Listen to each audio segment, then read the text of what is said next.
सच्चिदानंद सद्गुरु साईनाथ महाराज की जय। సద్గురు భరద్వాజ్ మహారాజ్ కీ జై. మనం శ్రీ సాయి సన్నిధిలో కొద్ది వారాలుగా మాస్టర్ మనకి రేగే గురించిన గొప్ప అనుభవాలు, రేగే యొక్క బాబా నుంచి ఎటువంటి అనుగ్రహాన్ని పొందారు, పైగా ఆయన రేగే భక్తి సాధన మానసిక స్థితి ఎలా ఉండేది, ఇవన్నీ తెలుసుకున్నాం. అంటే బాబా భక్తుల్లో శాశ్వత ఆలింగనం పొందిన భక్తులు ఎవరైనా ఉన్నారు అంటే రేగే అనే చెప్పుకోవచ్చు.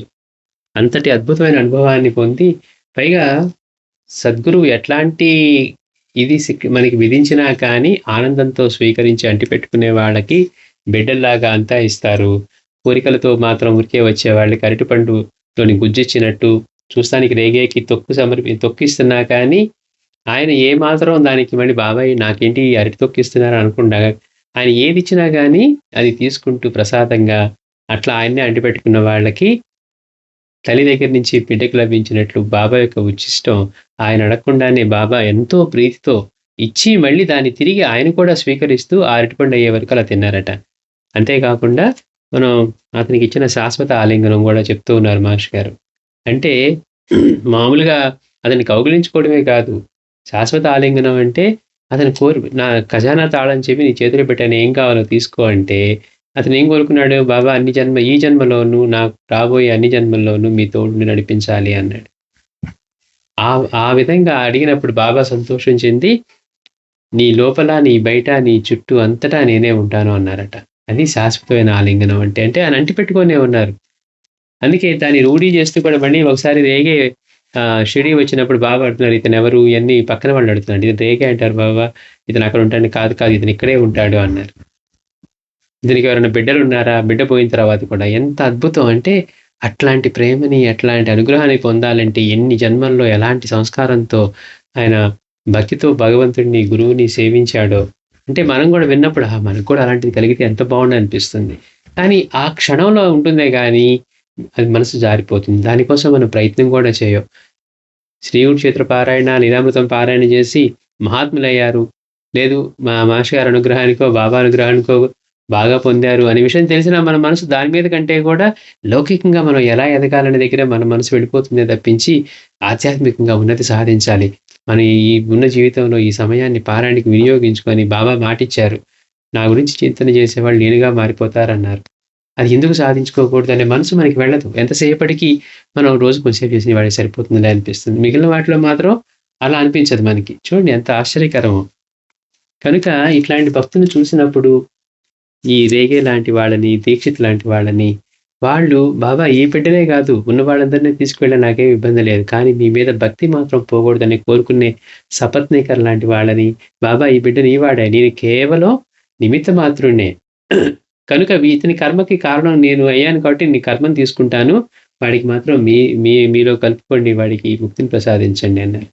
అంటే మనమేమో అన్నీ నావే, నేను అనుకున్నట్టే ఉండాలి, మన పిల్లలు నేను అనుకున్నట్టే చదవాలి, వాళ్ళకి ఎంత తెలివితేటలుంటే వాళ్ళు మిగిలిన వాడితో పోటీ పడగలరా లేదా, వాడికి ఉన్న స్థాయి ఏంటి మనం ఆలోచించాం. మనకు పుట్టాడు కాబట్టి మనకంటే గొప్ప, వేరే వాళ్ళకంటే గొప్పగా ఉండాలి, ఇలానే ఆలోచిస్తుంది మనసు మంది. కానీ ఇలాంటి వాళ్ళని చూసినప్పుడు వీళ్ళ భక్తి పరాకాష్ఠ ఎలా ఉంది అంటే మళ్ళీ సాయి ఇదిగో నేను శాశ్వతంగా ఇక్కడ పదిలపరుచుకున్నాను బిడ్డనని చెప్పేంతగా ఉంటుంది. వాడికి ఒక బిడ్డ వల్ల ఇంకోటో కాదు. నానోచంద్రకర్ వచ్చి బాబా దగ్గరికి వచ్చి అన్నాడు, మాట్లాడకుండా ఉన్నాడట, ఎందుకని కూతురు బిడ్డను రక్షించలేదని. అడగకుండా రక్షించినప్పుడు బాబా నీ అందరు వాడు లేరన్నారు. తర్వాత వచ్చి మౌనంగా ఉన్నాడు. బాబా చెప్పారు, ఒరే దీనికోసమే వచ్చేట్లయితే నువ్వు వీడికి రావక్కర్లేదు అన్నారు. మనం ఇష్టం ఉన్నా ఇష్టం లేకపోయినా కష్టం పెట్టుకున్నా జరుగుతుంది. కనుక గురువు పట్ల మనం మాస్టర్ అంటారు, గురువు పట్ల నువ్వు పొందాల్సిన లక్ష్యం అని పెట్టుకున్న తర్వాత ఏ పరిస్థితి ఎదురైనా, ఏ కష్టం ఎదురైనా ఇది తీయి అది చెయ్యి అని కూడా అడగకూడదట. మాస్టర్ అంటూ ఉన్నారు ఆ మాట. గురువు దగ్గర లక్ష్యం ఇది పెట్టుకున్న తర్వాత, అయ్యా నాకు ఈ కష్టం వచ్చింది, నాకు ఈ కోరిక వచ్చింది, అది తీర్చి అనడానికి కూడా ఉండదట. ఎందుకని, నువ్వు పెట్టుకున్న కోరిక ఏంటి అలా అంటే మరి సాయినాథుడికి తెలిసినే కదా, సర్వగురుడనే కదా అంటే మళ్ళీ ఆయన ఏ ముఖం పెట్టుకుని అడుగుతావు అంటూ ఉన్నారు. అంటే మన స్థాయి అంతవరకు, మన పరిపక్వత అంత వచ్చే వరకు అది మనకి కష్టంగానే అనిపిస్తుంది. కానీ లక్ష్యం మీద ప్రీతి ఏర్పడి మనం ఎంతో సమయం ఈ జీవితంలో వృధా అయిపోయింది మనకి తెలియకుండానే ఈ మిగిలిన సమయాన్ని ఎలా సద్వినియోగం చేసుకోవాలి? ఆయన భక్తిని పొందాలంటే వీళ్ళందరూ ఎంతటి సంస్కారవంతులై ఉన్నారు. ఎన్ని విద్యలొచ్చినా గానీ ప్రదర్శన చేయకుండా బాబాకి నాకు విద్యొచ్చనుకుంటే అహంకారం పెరగడం తప్పించి ఉపయోగం ఏముంది? దానికంటే కూడా అంతకుముందు వాళ్ళు రచించిన పాటలు పాడుకుంటూ రేగే అన్నారు. బాబా కొన్ని పాటలు పంపించి దానికి స్వరం కట్టుకొని పంపించేవారట. రేగే అంటాడు, బాబాకి వచ్చు సంగీతం. కానీ ఆ విషయం గుర్తుపెట్టుకోగలిగి ఉండాలి.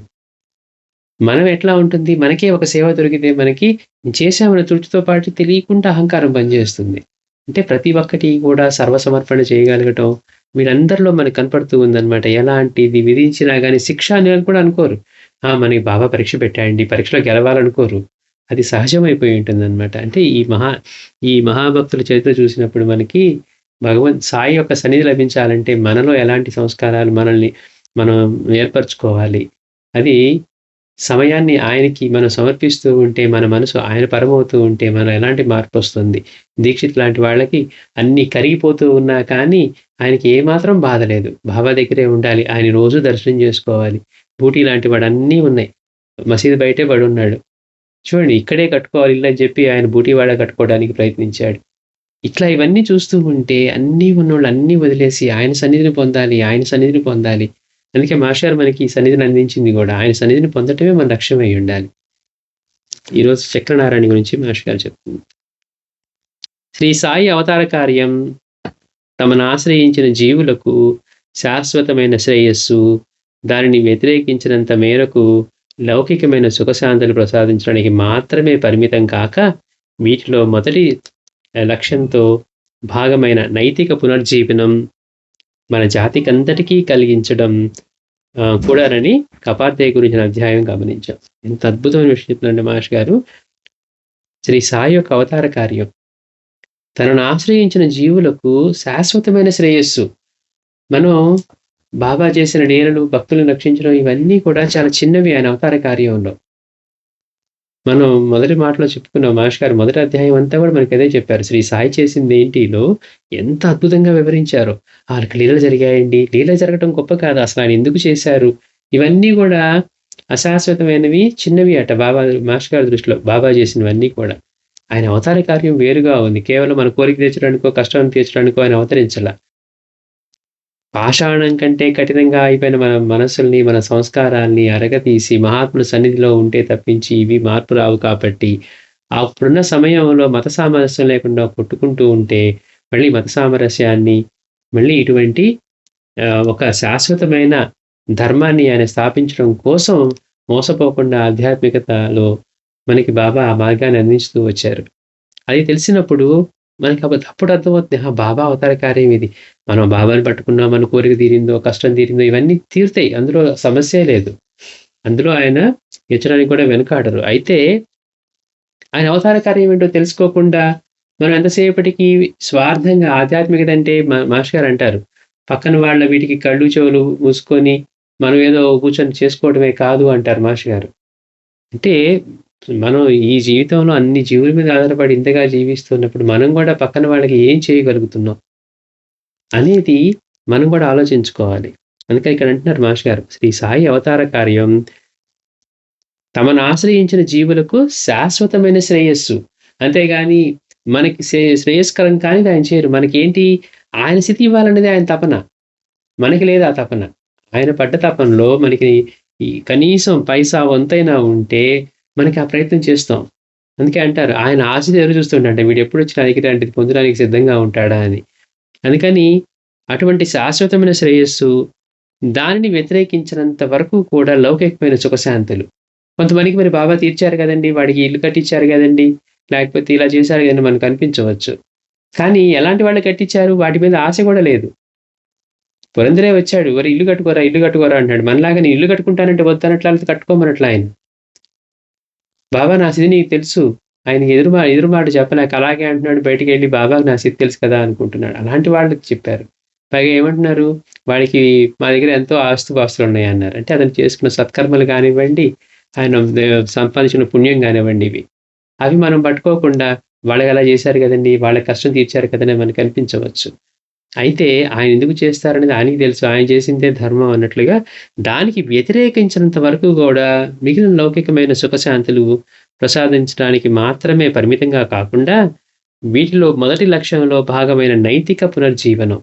అంటే బాబాని పట్టుకుంటే ఏమవుతుందండి అంటే, మ ఏ ప్రకృతి అయితే మాస్టర్ గారు ఒకటే మాట అంటారు. ఏ ప్రకృతి అయితే మహర్షుల్ని సైతం మాయ చేసి భగవంతుడిని మరిపింపచేసిందో, అదే ప్రకృతి మనకి సహాయకారై, దోహదకారవుతుందట. ఆయనే మనల్ని గుర్తు చేయటానికి. బాబా చేసిన లీలలన్నీ చూస్తే, అప్పుడు అన్ని రూపాల్లోనూ ఆయనే ఉన్నాడు అని మనకి తెలియజేయడం కోసమే బాబా ఆ లీలలు చేశారన్నారు.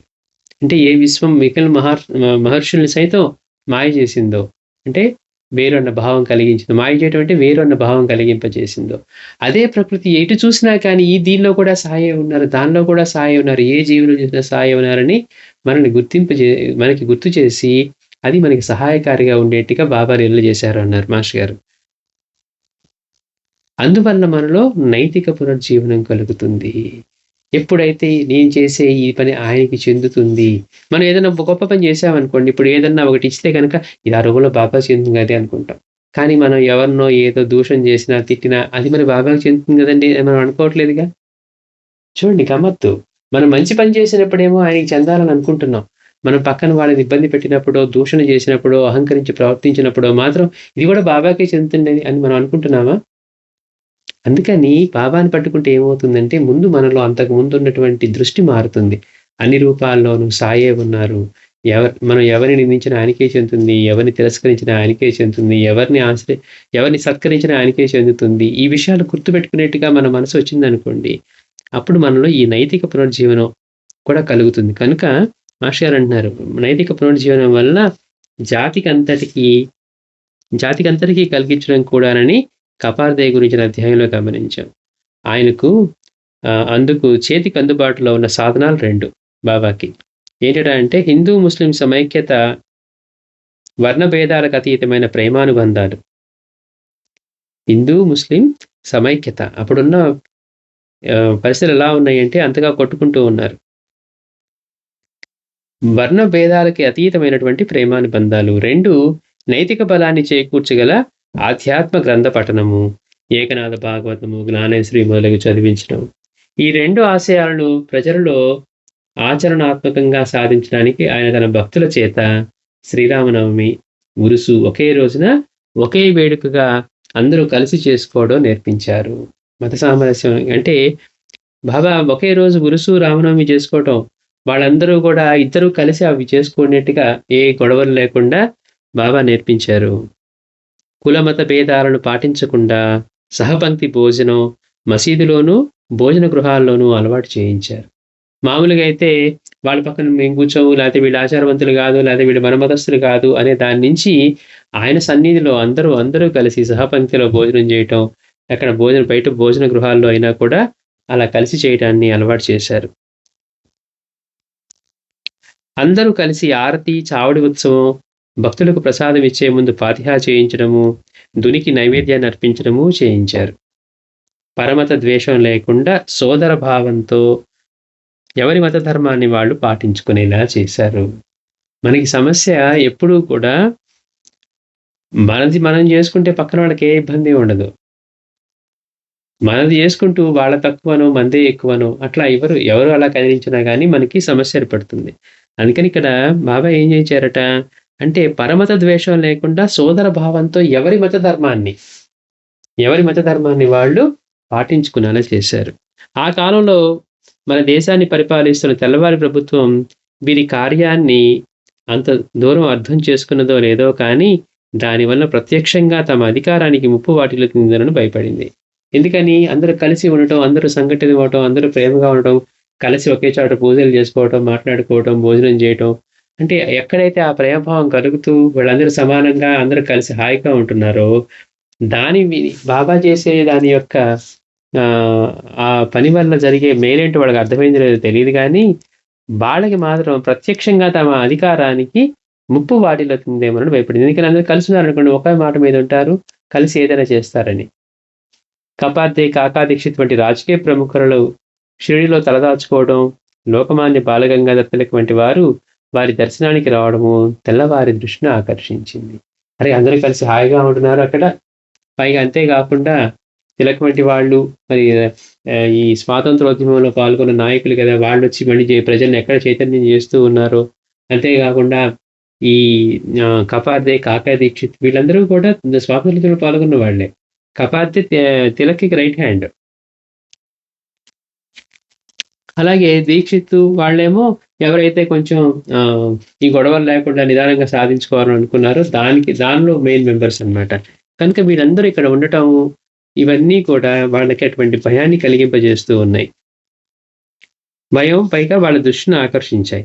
భక్తిని ఆధారంగా చేసుకొని శ్రీరామనవమి మృత్యు ఉత్సవాల ద్వారా ప్రజలు సంఘటితమవడం తమ అధికారానికి మంచిది కాదని వెరచి ప్రభుత్వాధికారులు అవి జరగకుండా చూడాలని యత్నించారు కూడా. అంటే అప్పుడున్న పరిస్థితిని ఇవందరూ కలిసి చేసుకోకుండా చేయాలని చెప్పి వీళ్ళందరూ యత్నించారు కూడా. ఆ ఉత్సవానికి మొదట ప్రభుత్వం అంగీకరించలేదు. ఇలా చేసుకోవడానికి వీల్లేదు, పర్మిషన్ ఇవ్వలేదట. కానీ తర్వాత ప్రజాభిప్రాయానికే తలవొగ్గక తప్పలేదు. సాయి మొదట ప్రకటమైంది 1854లో. రెండోసారి షిరిడీ వచ్చి స్థిరపడింది 1856లో. చివరిసారిగా 1857లోనే మన ప్రజలలో కొద్ది శాతం మాత్రమే తిరుగుబాటు చేసినప్పటికీ తెల్లజాతి వారి అధికారం దాదాపు కూలినంత పనైంది. 1857లో మనం పట్సే గురించి వాళ్ళ గురించి చదువుకుంటాం. అక్కలకోట స్వామి చేతులైతే మనకి క్లియర్‌గా తెలుస్తుంది. ఆయన యుద్ధానికి సిద్ధం చేస్తున్నట్టుగా అట్లా అన్నీ చేస్తూ ఉండేవారట. అంటే రాబోయేదని ముందే సూచించారు. అంటే బాబా ఎప్పుడు అవతరించారు? మనకి ప్రకటమైంది 54లో. అక్కడి నుంచి మళ్ళీ షిరిడీ విడిచి మళ్ళీ షిరిడీ వచ్చింది 56లో. కానీ 57లో ఈ రివోల్ట్ జరిగింది. దానికే దాదాపుగా తెల్లవారి అధికారం దాదాపు కూలినంత పనైంది. ఆ స్మృతులు వాళ్ళకి సింహస్వప్నంగా నిలిచిపోయాయి. అంటే వీళ్ళందరినీ కలవనిచ్చి అక్కలకోట స్వామి అయితే చెప్పారు ఇంకా సమయం ఉంది అని. అప్పుడు పట్సేకి వీళ్ళకి. అంటే భగవంతుడి నిర్ణయం ప్రకారం జరిగేవి ఉన్నాయని. అందుకని వీళ్ళకేంటి వీళ్ళందరూ మళ్ళీ సంఘటితమయ్యి అందరూ కలిసి ఉంటే తమ అధికారానికి ఒప్పుగలుగుతుందని భావించారు వాళ్ళు. ఇట్టి భయంతో తెల్ల ప్రభుత్వం శ్రీ సాయిబాబా పైన, షిరిడీ దర్శించే భక్తుల పైన నిఘా ఉంచేది. బాబా దగ్గరికి ఎవరెవరు వస్తున్నారు, అక్కడ ఏం జరుగుతుంది, ఈ రాజకీయ పరంగా ఎలాంటి వాళ్ళు వస్తూ ఉన్నారు, స్వాతంత్రోద్యమం ఎలా బలపడుతోంది అని. ఒక వంక అందుకు గాను ఒక పోలీస్ కానిస్టేబుల్ షిరిడీలోను కోపర్గాంలోను నియమించింది. షిరిడీకి ఎవరెవరు వచ్చిపోతున్నది, వారెక్కడ ఎన్ని రోజులు ఉన్నది, వారి పూర్వాపరాలు నిత్యము ఒక డైరీగా వ్రాసి ప్రభుత్వానికి అందించాలి.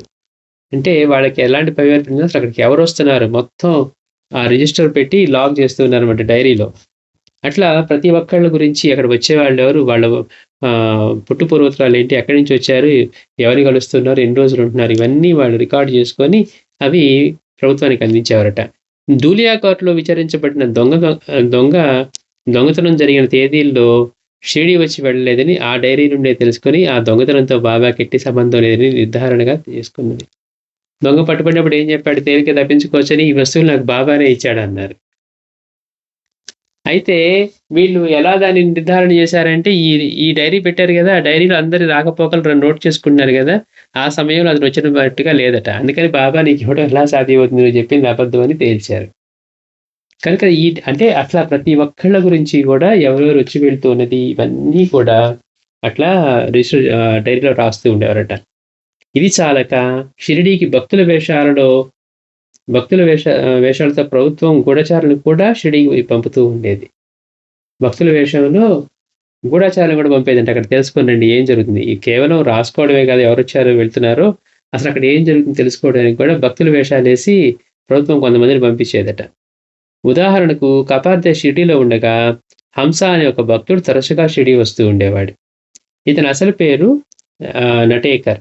అతడు ఆధ్యాత్మిక అన్వేషణలో ఎందరో మహాత్ములను దర్శించినట్లు, చివరకు హిమాలయాల్లో తనకు ఒక గొప్ప గురువు లభించినట్లు చెప్పుకునేవాడు.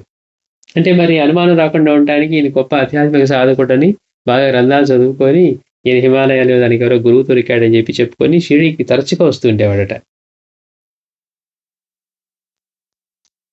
సాటి భక్తులతో ఎన్నో ఆధ్యాత్మిక విషయాలపై రహస్యంగా మాట్లాడుతూ తాను సందర్శించిన సాధు సత్పురుషుల గురించి రసవత్తరమైన విశేషాలు చెప్పే భక్తులను ఆకట్టుకునేవాడు.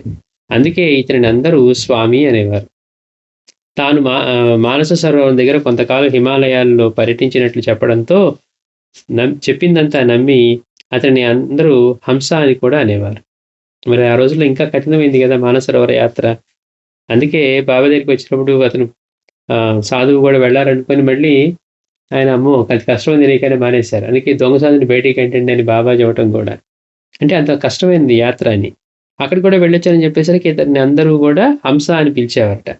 బక్కపలచగా, మంచి శరీరఛాయ, తీర్చిదిద్దినట్లుండే అతని ముఖ కవళికలు, మృదుమధురమైన కంఠస్వరం అందరినీ సులువుగా నమ్మించాయి. రోజులో కొద్ది సమయం తప్ప ప్రత్యక్షంగా సాయి దగ్గరికి ఎక్కువ సార్లు వచ్చేవాడు కాదు. చివరికి ఒకప్పుడు 1913లో దాదాసాహెబ్ కాపార్దే ఇంగ్లాండ్‌కి వెళ్ళినప్పుడు, ఈ హంస షిరిడీలో ఆ కుటుంబానికి తనపై ఏర్పడిన సద్భావాన్ని పురస్కరించుకొని అమరావతిలోని వారింటికెళ్ళి అక్కడే ఒక మాసం ఉన్నాడు. చూడండి. ఈయన ఇంగ్లాండ్ వెళ్ళినప్పుడు కపార్దే వారింటికి వెళ్ళి అంటే ఇక్కడ బాగా బంధాలు ఏర్పరచుకున్నాడు గదా! అప్పుడు అమరావతి వెళ్ళి అక్కడ ఒక మాసం ఉన్నాడంట వారింట్లో. అతడు వెళ్ళిపోయాక చూసుకుంటే కపార్దేకి చెందిన పాత డైరీలు 10 కనిపించలేదు. కపార్దేకి డైరీ రాసే అలవాటు ఉండేది గదా! అందుకే మనం కపార్దే అధ్యాయం చదువుకున్నప్పుడు ఏ రోజు బాబా దగ్గరికి వెళ్లి ఏం చేసింది, ఆ రోజు బాబా ఏమన్నది అన్నీ నోట్ చేసుకునేవాడు. అట్లాగే తనకి డైరీ రాసే అలవాటు ఉంది కాబట్టి. అట్లా అతనికి తెలియకుండా అతను రాసుకున్న డైరీని గూడా 10 డైరీలు కనిపించలేదట. నిజానికి వాటిని ఒక చెక్క పెట్టెలో పెట్టి తాళం వేసి ఉంచారు. అంటే ఇంట్లో ఎవరికీ తెలియకుండా వాటిని పసికట్టి తాళం కూడా పగలగొట్టి తీసుకువెళ్ళాడన్నమాట. అంటే అందులో ఏమున్నాయి విషయాలు. గూఢచర్యం చేస్తూ ఉన్నారు.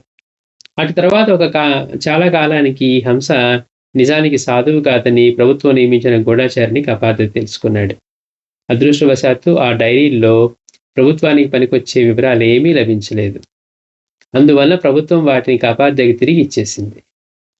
చూడండి ఎంత ఇదో.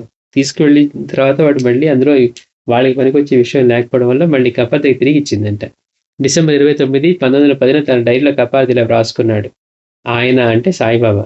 నేనిక్కడ మరో 2 మాసాలు ఉండవలసి ఉంటుందని ఈరోజు మధ్యాహ్నం కబురు చేశారు. తర్వాత నేను వారిని దర్శించినప్పుడు ఆయన ఆ విషయం ధ్రువపరిచారు. తమ ఊదీకి ఎంతో దివ్యశక్తి ఉందని చెప్పి నా భార్యతో గవర్నరు ఒక బరిసె తీసుకొచ్చాడు. నా వద్దనున్న త్రిశూలంతో నేను వాడిని తరిమివేసి చివరకు అతనికి నచ్చచెప్పి పంపివేశాను అన్నారు బాబా. అంటే వారి పరిభాష ఎంతో నిగూఢంగాను వివరించడానికి వీలులేనిదిగా ఉన్నది అన్నారు. అంటే బాబా ఎలా చెప్పేవారో చెప్తూ ఉన్నారు. సరిగ్గా ఆ తేదీల్లో హంస కూడా షిరిడీలోనే ఉన్నాడు. సాయి చెప్పిన వాక్యంలో ఊది అంటే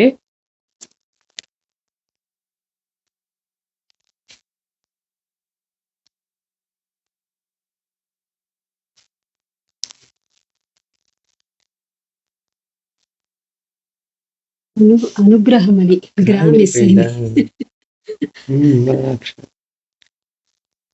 సాయి చెప్పిన వాక్యంలో ఊది అంటే అనుగ్రహమని, గవర్నర్ అంటే తెల్ల ప్రభుత్వమని, అతడు తెచ్చిన బరిస కపార్దేపై ప్రభుత్వం జారీ చేయించిన అరెస్ట్ వారెంట్ అని మనకు అర్థమవుతుంది. అంటే ఆయన పరిభాషలో బాబా చెప్పారు. అంటే కరెక్ట్‌గా చెప్పే సమయంలో బాబా ఏమంటున్నారు ఆయన భార్యతోటి, గవర్నరు ఒక బరిసె తీసుకొని వచ్చాడు. నా వద్దనున్న త్రిశూలంతో నేను వాడిని తరిమివేసి చివరికి అతనికి నచ్చచెప్పి పంపివేశాను అన్నారు బాబా. అంటే వారి పరిభాష ఎంతో నిగూఢంగాను వివరించడానికి వీలులేనిదిగాను ఉన్నది. అంటే ఏది కూడా తెలిసేట్టుగా రాసేవారు కాదు. ఈయన డైరీలో కూడా అట్లానే రాసుకునేవాడట. పైగా చాలినంతగా రాసుకోలేకపోయాడట. ఎందుకంటే అందరికీ తెలుస్తుంది అనే భయంతోటి కూడా. అందుకనే ఇక్కడ మాస్టర్ చెప్తున్నారు. సాయి చెప్పిన వాక్యంలో ఊది అంటే అనుగ్రహమని, గవర్నర్ అంటే తెల్ల ప్రభుత్వం అని అతడు చెప్పిన బరిస కపార్దేపై ప్రభుత్వం జారీ చేసిన అరెస్ట్ వారెంట్ అని మనకు అర్థమవుతుంది. ఈ విషయం కపార్దే కుమారుడైన బాబాసాహెబ్ కూడా తన గ్రంథంలో వ్రాశాడు. హంస రూపంలో నిజానికి షిరిడీ వచ్చింది తెల్ల ప్రభుత్వం యొక్క ప్రభావమేనని బాబాకి స్పష్టంగా తెలుసు. అయినా వారి అనుమతి లేకుండా ఆయన చేయగలిగేది ఏమున్నది? ఇప్పుడు మనలాంటి వాడు అనుకోండి, వాడు వస్తే ఏం చేస్తాడు మనకి ఉంటుంది. కానీ వాడికి ఎలా నడవాలన్నా కదలాలన్నా ఆయన దగ్గర నుంచి లేకుండా వాడు ఏం చేయగలడు? బాబా ఇలా తమను ఆశ్రయించిన కపార్దే అంటే కంగారు పడడానికి ఏముంటుంది? ఊరికి అలా చూస్తే వాడి శక్తిని తగ్గులు పడాల్సిందే అవసరమైతే. ఎందుకంటే ఆయన సర్వసమర్థుడు గనుక. బాబా ఇలా తమను ఆశ్రయించిన కపార్తె యోగక్షేమం మాత్రమే చూసుకోలేదు. కపార్తె అధ్యయనం చేసినప్పుడు మనకు ఆ విషయం అర్థం కాదు. ఎంతో కాలానికైనా అర్థం కాదు. ఎంత ప్రేమ చూపించారో కపార్తె పట్ల కూడా. అతనికి ఎప్పుడెప్పుడు వెళ్ళిపోవాలని ఉంది. మళ్ళీ రాజకీయంగా మనం అనుకున్నట్టుగానే గొప్పగా జీవించాలి, సంపాదించుకోవాలనే ఉంది. అయినా కానీ అతనితో చెలగాటమాడుతూ, ఒరేయ్ నువ్వు వెళ్తే ఇబ్బంది పడతావని డైరెక్ట్‌గా చెప్పకుండా అతనికి నిష్ఠావొరుగులు నేర్పుతూ ఉన్నారు బాబా. ఇచ్చే శిక్షను కూడా శిక్షణగానే. అతనికి వెళ్ళొద్దు అంటేనే శిక్షలా ఉండేది. అయినా కానీ ఎందుకోసం చేస్తున్నారు? అక్కడ పరిస్థితులు మళ్ళీ అనుకూలించేంత వరకు బాబా సంరక్షణలో ఉంటే నాకు మేలని తెలిసిన వాడు అది అర్థం చేసుకొని బాబా నన్ను ఎందుకోసం చెప్తున్నా అర్థమయ్యేంత వరకు బాబా అతను చెలగాటం వాడుతూనే ఉన్నారట. అందుకే రేపు వెళ్దుగానే అనేవారట. మళ్ళీ వెళ్తే మళ్ళీ సెలవిచ్చేవారు కాదు. వేరే వాళ్ళ చేత అడిగిస్తే నీకేం అవసరం అనేవారట. ఇట్లా ప్రతి ఒక్కటి కూడా బాబా పరీక్ష పెడుతూ అతనితో చెలగాటం ఆడుతూ అతనికి నేర్పుతూ ఉన్నారు స్వయంగా. అందుకే మాస్టర్ గారు అంటున్నారు, బాబా తమను ఆశ్రయించిన కపార్తె యోగక్షేమాలు మాత్రమే చూసుకోలేదు. ఎక్కడో దూరాన దేశ స్వరాజ్యం కోసం పాటుపడుతూ ఉన్న బాలగంగాధర తిలక్ను కూడా 1000 కళ్ళతో కనిపెట్టి ఉన్నారని కపార్తె తన డైరీలో మే 19, 1917 రాసుకున్న వివరం సూచిస్తుంది. అంటే బాబా అక్కడ తమ దగ్గరికి వచ్చిన వాళ్ళనే కాదు. మాస్టర్ గారు అంటారు, ఈ స్వాతంత్రోద్యమంలో బాబా కూడా తమ వంతు కార్యం నిర్వర్తించారు. ఎప్పుడు ఏ భక్తుల్ని ఏ తల్లి గర్భాన్ని జన్మింపజేసి ఏ సమయంలో ఎవరి చేత ఏం చేయించాలో ఆయన గత జన్మల నుంచే వాళ్ళకి ఎటువంటి సంస్కారాలు కలిగేట్టు, దేశం కోసం సర్వం సమర్పించేట్టు, లేకపోతే ప్రాణాల సైతం లెక్క చేయకుండా ఉండే ఇది కానీ, లేకపోతే అందరికీ క్షేమం కలగాలని చేసే ఇది కానీ వాళ్ళకి ఎలా కలిగింది అంటే అందులో బాబా పాత్ర ఎంతో ఉంది. మనం ఏమనుకుంటున్నాం, బాబా తలుచుకుంటే ఒక్క మాటలో తేలిగ్గా వాళ్ళని తీసి పక్కన పడేయచ్చు కదా అని మనకు అనిపిస్తుంది. కానీ మనం ప్రతిదీ కూడా అంతే. మనం తప్పు చేసినా కూడా మనల్ని క్షమించాలనుకుంటాం, కానీ పక్కన వాళ్ళది చేసినప్పుడు మాత్రం మనం అనుకోం. ఇదంతటికి కారణం ఎందుకు వచ్చిందనే ఆలోచన మనం చేయం. బాబా అది తీసేస్తే సరిపోతుంది కదా అనిపిస్తుంది మన మనసుకి. కానీ మాస్టర్ గారు అంటారు, ఆయన వంతు ఆయన చేస్తూనే ఉన్నారు. ఏ భక్తుడిని ఏ సమయాల్లో ఎవరి చేత ఎంత చేయించాలో. పైగా ఈ కపార్తెకి ఈ విషయం అర్థమైంది. బాబా కేవలం ఇక్కడికి వచ్చిన వాళ్ళనే కాకుండా ఎంతో దూరాన ఉండి దేశ స్వరాజ్యం కోసం పోరాడుతూ ఉన్న బాలగంగాధర తిలక్ను కూడా 1000 కళ్ళతో కనిపెట్టి ఉన్నారు అనే విషయం తన డైరీలో రాసుకున్నాడట. ఈరోజు తెల్లవారుజామున నిద్రలేచాను కానీ ఇక్కడ ఎంతో మంది కూడటం వల్ల ప్రార్థన చేసుకోలేకపోయాను. మమ్మల్ని ఇక్కడే ఉంచాలని, మధ్యాహ్నం తర్వాత కానీ మమ్మల్ని వెళ్ళనివ్వకూడదని కొందరు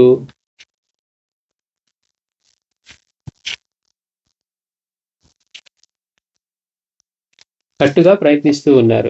కేల్కర్ కూడా ఆ ప్రయత్నాన్ని బలపరుస్తున్నట్లుగా తోచింది. కానీ నాకు తెలియకుండానే నాకు కోపం వచ్చి నేను ప్రయాణమవుతానని పట్టుబట్టాను. తిలక్ మహాశయుడు మరికొందరు బయలుదేరి సంగమనీరులోని ప్రఖ్యాత న్యాయవాది పంత్ ఇంట్లో తాంబూలం వేసుకొని మేము ఉదయం 8:30 గంటలకు బయలుదేరి 10 గంటలకల్లా షిరిడీ చేరి దీక్షిత్వాడలో బస చేశాం. బాబుసాహెబ్ బూటి అతని పరివారము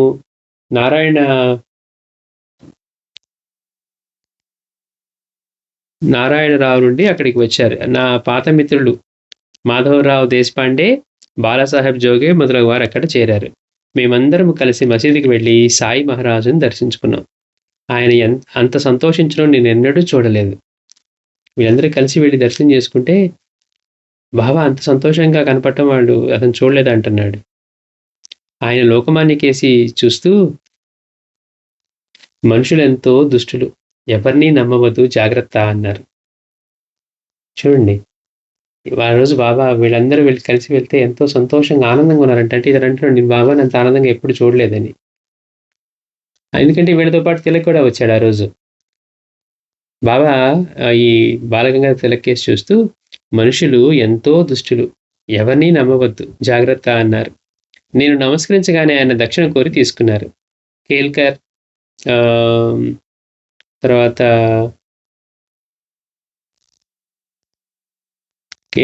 తర్వాత సాటే, గోంకర్ కూడా దక్షిణ సమర్పించారు. తర్వాత మేమందరము ఎవలా వెళ్ళడానికి మాధవరావు దేశపాండే సాయిని అనుమతి కోరాడు. సాయి సాహెబ్ అంటున్నారు, ఎందుకంత ఎండలో వెళ్ళాలనుకుంటున్నారు? దారిలో చావడానికా? అందరూ భోంచేసి సాయంత్రం చల్లబడ్డాక వెళ్ళండి అన్నారు. వీళ్ళు బాబా మేము అక్కడికి వెళ్ళాలని అడిగితే బాబా అన్నారంట, సాయి సాహెబ్ అంటూ ఉన్నారు, ఎందుకంత ఎండలో వెళ్ళాలనుకుంటున్నారు? దారిలో చావడానికా? అందరూ భోంచేసి సాయంత్రం చల్లబడ్డాక వెళ్ళండి. శ్యామ, వీరిద్దరికి భోజనం పెట్టు అన్నారు. కనుక మేము ఉండిపోయి మాధవరావుతో కలిసి కొద్దిసేపు విశ్రాంతి తీసుకున్నాక మళ్ళీ మసీదుకి వెళ్ళాం.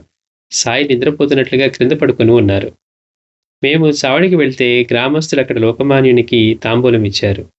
ఆ తర్వాత మేము మళ్ళీ మసీదుకి వచ్చాం. అప్పటికే సాయి మహారాజ్ లేచి కూర్చొని ఉన్నారు. ఆయన మాకు ఊది ఇచ్చి సెలవిచ్చారు. కనుక మేమందరం కారులో బయలుదేరాం. కపార్తే తమపై తెల్ల ప్రభుత్వం గూఢాచారులు నిఘా ఉంచిన కారణంగా తన డైరీలో బాబాకు లోకమాన్యునికి జరిగిన ఒక సంభాషణ వ్రాయలేదనిపిస్తుంది అంటున్నారు. అంటే వాళ్ళిద్దరికి జరిగిన సంభాషణ కూడా ఇతను ఉన్నా కానీ, అంటే ఇవన్నీ రాస్తే మళ్ళీ ఈ తెల్లవాళ్ళకి తెలుస్తున్న విషయంతో ఆయన డైరీలో వాటినన్నీ రాయలేదట అని మాస్టర్ గారు అంటున్నారు. అప్పుడు ఆ బృందంలో వారు అనుసరించిన శ్రీ కవియోకి శుద్ధానంద భారతి ఆ వివరం రాశాడు. కపార్తే రాయలేదు కానీ డైరీలో ఈయన రాసుకున్నాడు. బాలగంగాధర తిలక్, బాబా మేము మా ఆశయం సాధించుకోగలుగుతామా అని అడిగాడట. కపార్తే కావాలని అది రాయలా. బాబాని ఈ తిలక్ అడిగారట, బాబా మేము మా ఆశయం సాధించుకోగలుగుతామా అని అడిగాట. బాబా అన్నారు, అల్లా మాలిక్, అది సమయం వచ్చినప్పుడు భగవంతుడే ప్రసాదిస్తాడు. ఇంతవరకు అందరి కోసం శ్రమించావు, ఇక నీ శ్రేయస్సు కోసం కూడా శ్రమించి విశ్రాంతి తీసుకో, అల్లా అచ్చా కరేగా అన్నారట. అంటే ఆయన చూడండి, గమ్మత్ ఏంటంటే మనం ఆధ్యాత్మికత అంటే మనం మన కోసం చేసుకునేదే అనుకుంటూ ఉన్నాం. అందుకే మాస్టర్ గారు అంటున్నారు, ఆధ్యాత్మికత అంటే కళ్ళు చెవులు ముక్కు ఇవన్నీ మూసుకొని కూర్చొని మన గదిలో మన కోసం మీరు జరగాలని మన కోసం మనం చేసుకోవడం కాదట. ఇప్పుడు వీళ్ళు ఏం చేస్తున్నారు? దేశానికి ప్రజలకి స్వాతంత్రం కలగాలని వీళ్ళు ఆ సేవ చేస్తూ ఉన్నారు. ఇదంతా కూడా ఆధ్యాత్మికతలో భాగమే. కేవలం మనం కూర్చొని చేసుకునే నామజపము ఇది మాత్రమే ఆధ్యాత్మికత కాదు. చుట్టూ ఎవరికి ఏమైనా నాకేంటి సంబంధం, నేను మాత్రం ఇలానే చేసుకుంటాను, నేను బాగుంటే చాలనుకునేది ఆధ్యాత్మికత కాదట. అది మాస్టర్ చెప్తున్నది. వీళ్ళందరూ చేసింది కూడా అదే. అందుకని బాబా ఎంతగానో సంతోషపడి గుర్తించి ఏమంటున్నాడు, అల్లా మాలిక్, అది సమయం వచ్చినప్పుడు భగవంతుడే ప్రసాదిస్తాడు అని మళ్ళీ అంటున్నారు. ఇంతవరకు అందరి కోసం శ్రమించావు, ప్రజల కోసం శ్రమించావు, ఇక నీ శ్రేయస్సు కోసం కూడా శ్రమించి విశ్రాంతి తీసుకో, అల్లా అచ్చకరేగా అన్నారు.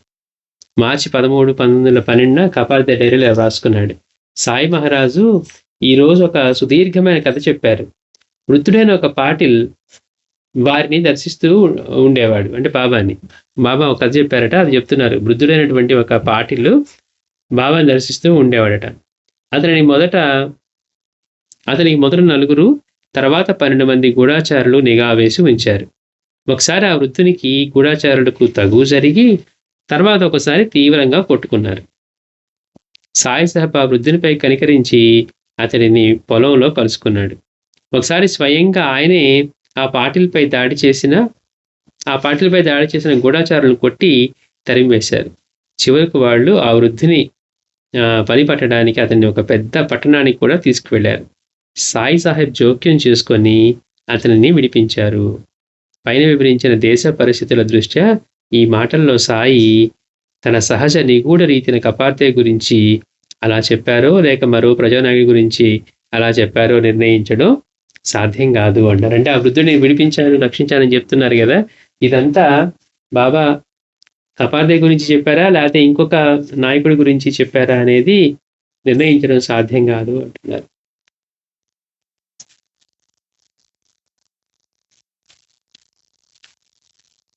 ఈ నిఘాలో భాగంగానే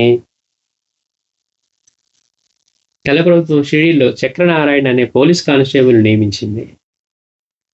సాయికి భక్తులు సమర్పించే దక్షిణలు అంచనా వేసి అవకాశం ఉంటే వాటిపై ఆదాయపు పన్ను విధించాలని నెపంతో ప్రభుత్వం అతన్ని నియమించింది. పేరుకి 2 విధాలుగా పనికొస్తుందని, అన్ని తెలుసుకోవడానికి వచ్చేవాళ్ళని, అంతేకాకుండా బాబాకు వచ్చే దక్షిణలు ఆ రోజుల్లో 500 రూపాయల దాకా దక్షిణ వచ్చేయట. 2 రూపాయలకి బియ్యం బస్తా వచ్చే రోజుల్లో బాబాకి 500 రూపాయల దాకా దక్షిణ వచ్చాయట. కానీ మొత్తం పంచి మళ్ళీ సాయంత్రానికి జోబులు ఖాళీ చేసుకుని వెళ్ళేవారట. నిరుల అవసరమైన కట్టెలకి వాటికి కొంత వాడేవారు, కానీ మిగిలిందంతా పంచివేశారు. ఆయన పంచివేసిన డబ్బులతోటే ఎకరాల పొలాలు కొనుక్కున్న వాళ్ళు మనం తెలుసుకున్నాం. ఈ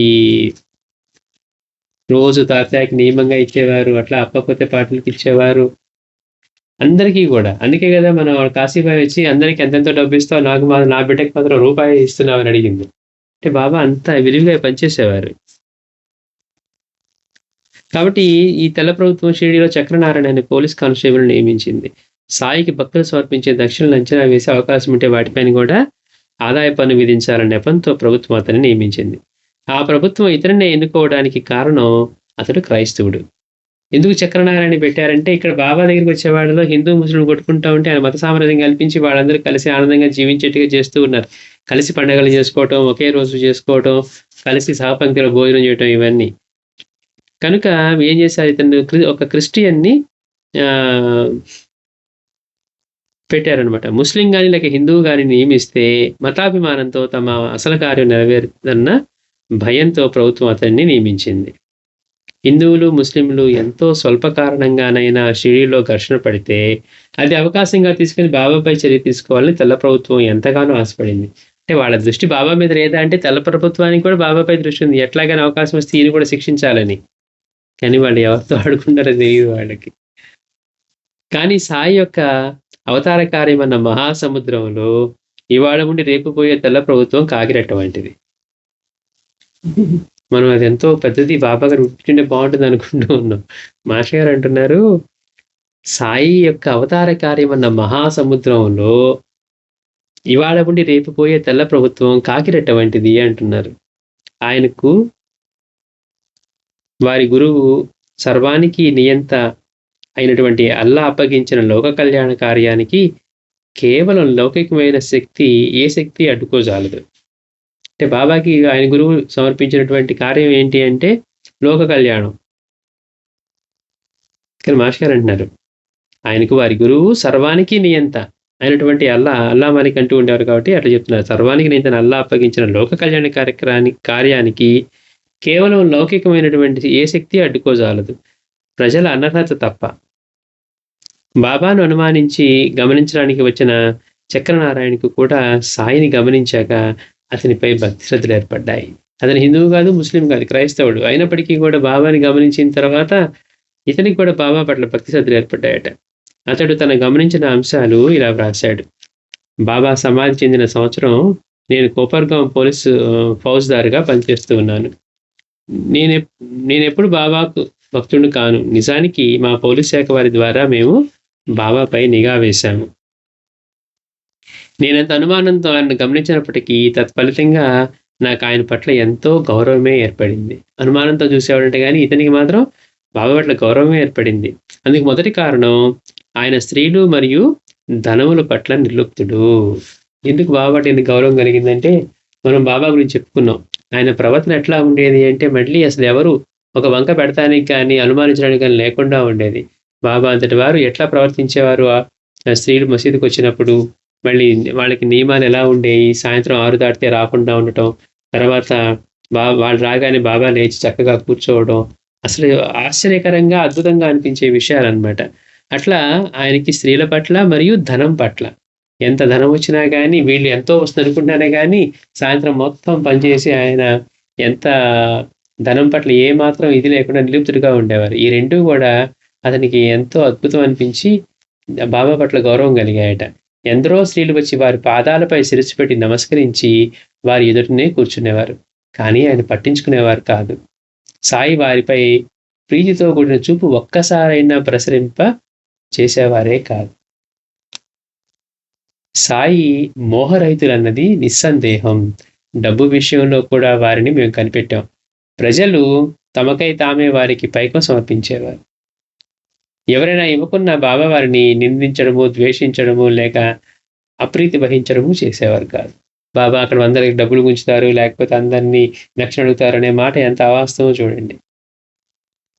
అంటే బాబా అసలు ఎట్లా ప్రవర్తించేవారు అనేది చెప్తూ ఉన్నారు. అంతేకాకుండా డబ్బు విషయంలో కూడా ఆయన మోహరహితులు అన్నది నిస్సందేహం. ప్రజలు తమకే తామే వారికి పైకం సమర్పించేవారు. ఎవరైనా ఇవ్వకున్నా బాబా వారిని నిందించడము, ద్వేషించడము లేక అప్రీతి వహించడము చేసేవారే కాదు. భిక్షాటనలో కూడా సాయి వైఖరి ఇలానే ఉండేది. తమకెట్టి భిక్ష ఇచ్చారన్నది కూడా వారు ఏమీ పట్టించుకోలేదు. మీది ఏది లభించినా దాన్ని ఉదారంగా పనిచేసేవారు. వారు సమాధి చెందినప్పుడు ఎవరూ కాజేయకుండా వారి వద్దనున్న పైకం స్వాధీనం చేసుకున్నాం. కానీ అది మొత్తం 16 రూపాయలు మాత్రమే ఉన్నది.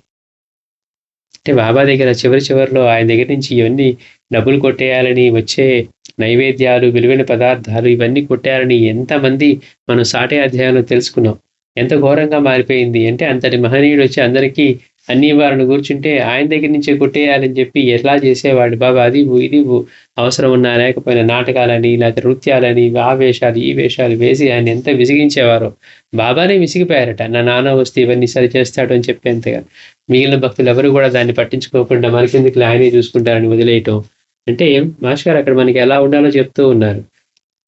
ఇవన్నీ మనం గమనించామన్నమాట. కానీ ఇంత చేస్తే చివరికి ఎంత మిగిలాయట బాబా దగ్గర అంటే 16 రూపాయలు మిగిలాయట. బాబా సమాధి చెందినప్పుడు వారి వద్ద కేవలం 16 రూపాయలు మాత్రమే ఉన్నది. అయినప్పటికీ ఆయన నిత్యము వందల రూపాయలు దానం చేస్తూ ఉండేవారు. తరచుగా వారు పంచేది వారికి లభించిన దానికంటే ఎక్కువ ఉండేది.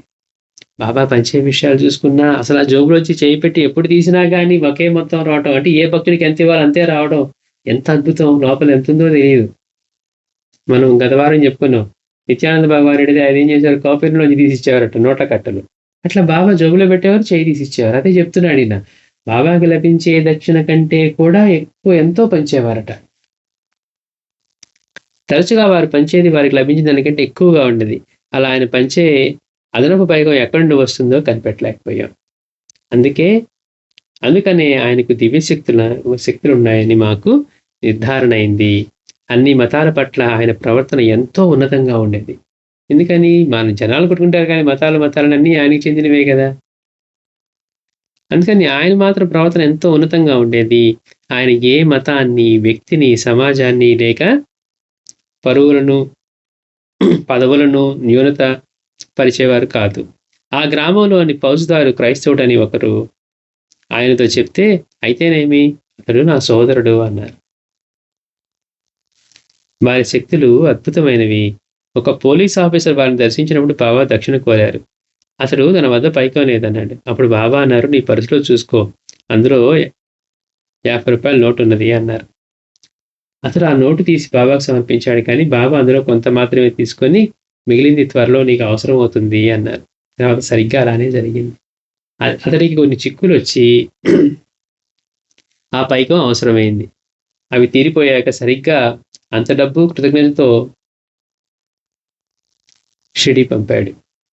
బాబా ఊది ఎందరి జబ్బులో తగ్గించింది. ఇదంతా చక్రనారాయణ గమనించింది అన్నమాట. జోసెఫ్ పోలీస్ ఫౌజ్దారి కరిటైన జోసెఫ్ అనే క్రైస్తవుడు బాంద్రాలో కూడా ఇలా రాశాడు. నార్వేకర్కు 1917లో జబ్బు చేసినప్పుడు అతని కుమారుడు 500 రూపాయలు తీసుకువెళ్ళి బాబాకు సమర్పించాడు. బాబా దానిని తీసుకోగానే జ్వరంతో ఆయన శరీరం వణకనారంభించింది. చూడండి గమ్మత్తు. ఇతను నార్వేకర్ 1917లో జబ్బు చేసినప్పుడు అతని కొడుకట బాబా దగ్గరికి తీసుకు 500 రూపాయలు దక్షిణ తీసుకువెళ్ళి బాబాకు సమర్పించాడట. బాబా దానిని తీసుకోగానే జ్వరంతో ఆయన శరీరం వణకిపోరారంభించింది. కారణం అడిగితే, మేము ఎవరికైనా మేలు చేయవలసి వస్తే ఎన్నో బరువు బాధ్యతను మాపై వేసుకోవలసి ఉంటుంది అన్నారు. కొద్ది కాలంలోనే నార్వేకర్కు జబ్బు తగ్గిపోయింది. ఎంత అద్భుతమో చూడండి. అంటే వీళ్ళకి తగ్గించడం కోసం ఆయనే తనపైకి తీసుకున్నాడు. కపార్తె కొడుకు విషయంలో కూడా బాబా అదే చెప్పారు. అలా ఇదిగో చూడు, ఆవిడొచ్చి బాబాని అడిగింది, నా బిడ్డను పోగొట్టుకోవడానికని ఇక్కడికి వచ్చింది అంటే, ఆయన ఆ కఫ్ని పైకి ఎత్తి 7 ప్లేగు బొబ్బలు చూపించి, ఇదిగో వాటిని నాపై తీసుకున్నాను అన్నారట. చూడండి ఎంత ప్రేమ స్వరూపం. అంటే భక్తుల యొక్క వాటిని స్వీకరించి వాళ్ళ వాటిని తొలగించేవారు. అవి మనకి తెలియనప్పుడు ఏమనిపిస్తుంది, మనకి వెంటనే జరగలేదు అనిపిస్తుంది. మనం అంత భక్తులం కాకపోయినా కానీ మనకి మాత్రం ఆయన అన్ని అలానే చేయాలనిపిస్తుంది.